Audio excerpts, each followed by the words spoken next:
Del libro de los Hechos de los Apóstoles.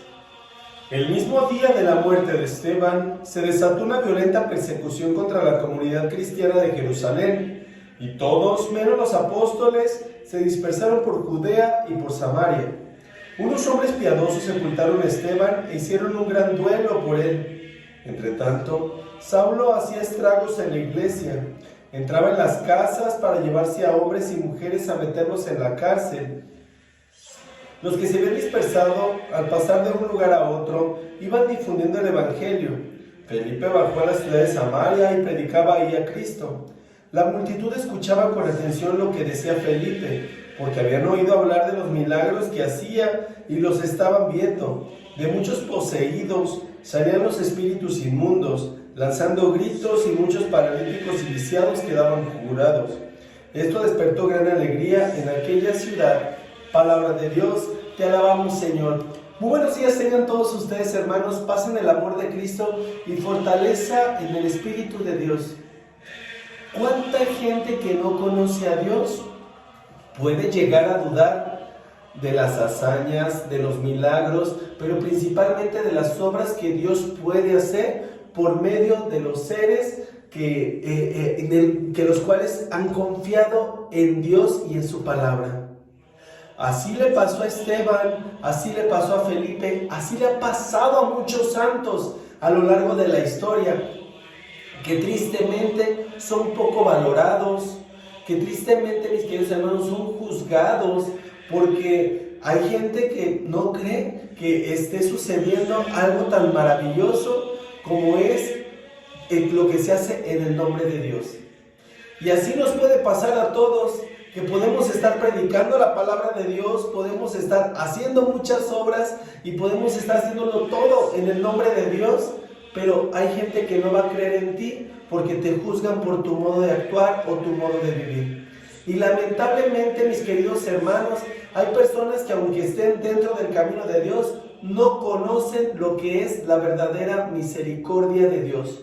No conocen lo que hace el poder de Dios en la vida de aquellas personas que simple y sencillamente se abandonan a su palabra y son juzgados y son llevados a juicio y son llevados a la cárcel del desprecio, a la cárcel de la crítica, a la cárcel del ataque, en fin, a muchas cárceles en las cuales son juzgados por el solo hecho de hacer las cosas de la manera correcta. Y eso sucedía en este caso con Saulo, que Saulo estaba en un ataque fuerte y constante dentro de la misma iglesia. Saulo estaba ahora sí que destruyendo a todo aquel que proclamaba el nombre de Cristo, a todo aquel que se proclamaba cristiano. Los mataban de una manera muy agresiva, muy bélica.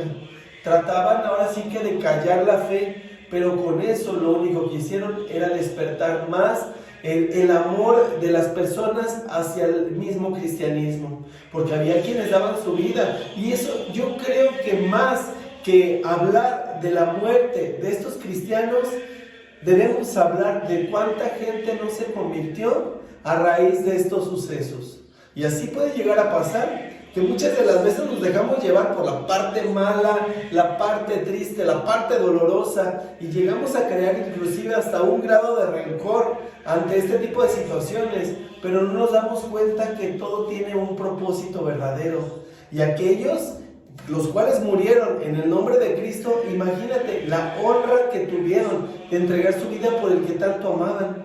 Y yo te puedo garantizar, mi querido hermano, que tú, si en algún momento te pidieran dar la vida por alguna de las personas de tus familiares, aquellas personas con las cuales convives, yo te puedo garantizar que lo haces sin pensar.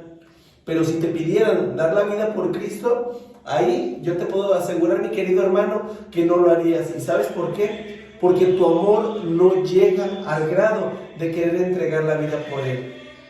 Y créeme, no solamente estamos hablando de manera literal, estamos hablando también, mi querido hermano, de dar la vida por Él, en predicar su palabra, en entregarte en cuerpo y alma, en hacer actos que te vayan conectando cada vez más con Cristo, que te vayan enseñando lo que es el amor hacia todos tus hermanos, actos que definitivamente transformen tu vida y que te hagan conectar con lo más profundo.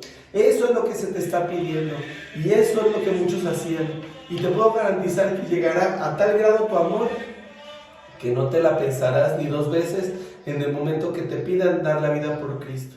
Felipe no fue la excepción, Esteban no fue la excepción, y muchos santos que hoy en día conocemos no han sido la excepción porque han dado su vida por Cristo. Han sido juzgados, muchos de ellos han sido encarcelados, han sido torturados. ¿Por qué? Porque les piden que renieguen de su fe, que renieguen del nombre de Dios, que renieguen del nombre de Cristo, pero ellos hacen todo lo contrario, porque saben que su propósito más grande no es aquí en la tierra, es ahí en el cielo. Aquí solamente venimos a aprender, venimos a fortalecernos. ¿Para qué? Para que en algún momento seamos llevados a la presencia de Dios. Entonces, ojalá que te des cuenta de ello, mi querido hermano. Quienes lo han descubierto, simple y sencillamente, se han dejado llevar, se han dejado abrazar por el amor de Dios y la misericordia de Él. Hasta en esos actos y en esas situaciones se ve la misericordia de Dios, porque inclusive muchos de los santos ni siquiera han sufrido el martirio. ¿Por qué? Porque les fortalece el Espíritu de Dios.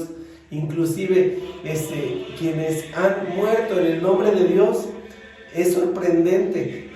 Si tú te adentras a las historias de cada uno de ellos, es sorprendente, mi querido hermano, la fortaleza que tienen cuando dan su vida por ellos. Es más, yo creo que ni el dolor les sabe. ¿Y sabes por qué? Porque saben perfectamente que el dolor es humano, pero que el Espíritu es del cielo y que realmente al que vamos es el que nos está dando la fuerza, nos está dando la fortaleza para soportar cada tribulación que sucede en nuestras vidas. Pero si nosotros, mi querido hermano, renegamos de Dios, si nosotros nos dejamos llevar por las cosas del mundo, pues ya sabemos que simple y sencillamente vamos a vivir en dolor, vamos a vivir sufriendo. ¿Por qué? Porque no tenemos aquel que nos fortalece. Hay personas, mi querido hermano, que dramatizan tanto y personas que se encierran en el dolor, se encierran en las pruebas, que no permiten a Dios que sea Dios en sus vidas, que no le permiten a Él el que empiece a transformarlas y que empiece a fortalecerlas. Hay quienes de verdad mueren de amargura, mueren de dolor, mueren de frustración, pero ¿sabes por qué? No porque Dios no los ame, sino simple y sencillamente porque no se dan cuenta de la presencia de Dios en sus vidas y de todo lo que Él quiere hacer por ellos. Ojalá que un día nos demos cuenta de cuánto Dios nos ama, cuánto Dios quiere transformarnos y que en ocasiones las cosas que nos pasan son por algo y para algo. ¿Sabes para qué? Para acercarnos cada vez más a Dios y a nuestro propósito. Pero muchas de las veces no nos damos cuenta porque queremos que todo sea bien sobre hojuelas y no es así. Ojalá que un día nos demos cuenta de que Dios nos quiere sacar del estado en el que nos encontremos, pero que a veces nosotros, por estar aferrados a las cosas que no te acercan a Dios, es por lo cual vivimos como vivimos. Pero es nuestra elección y es nuestra decisión. En el momento que empezamos a vivir como Dios nos lo está pidiendo, es en el momento en el cual sucede el milagro y en el cual acciona el Espíritu de Dios en nuestras vidas. Te repito, los santos del cielo lo han descubierto y realmente ellos se han ganado su lugar a fuego y a pulso. ¿Y sabes por qué? Porque ellos nunca dudaron de que Dios en algún momento los iba a sacar de esa tribulación en la cual se encontraban, porque entendieron que el cuerpo es humano, pero que el espíritu es del cielo, y que en el momento en el cual entregan ese espíritu, saben directamente a dónde van y saben quién es el que los está llamando. Por eso a Esteban, a Felipe y a todos los santos no les importó dar su vida por Cristo, y aunque Saulo estaba duro atacándolos, pues realmente no logró callar la fe, sino todo lo contrario. Después viene su transformación, pero eso lo veremos más adelante. Y créeme que ha sido una de las transformaciones más grandes, más fuertes dentro de la misma iglesia. Es una de las conversiones que yo creo que a todos nos enchina la piel. ¿Y sabes por qué? Porque en el momento que nosotros nos dejamos llevar por Dios, es en el momento en el que suceden los milagros. porque dejamos que reconstruya nuestra casa y que nuestro espíritu lo fortalezca. Que la paz de Cristo esté contigo y con tu familia. Pase bien.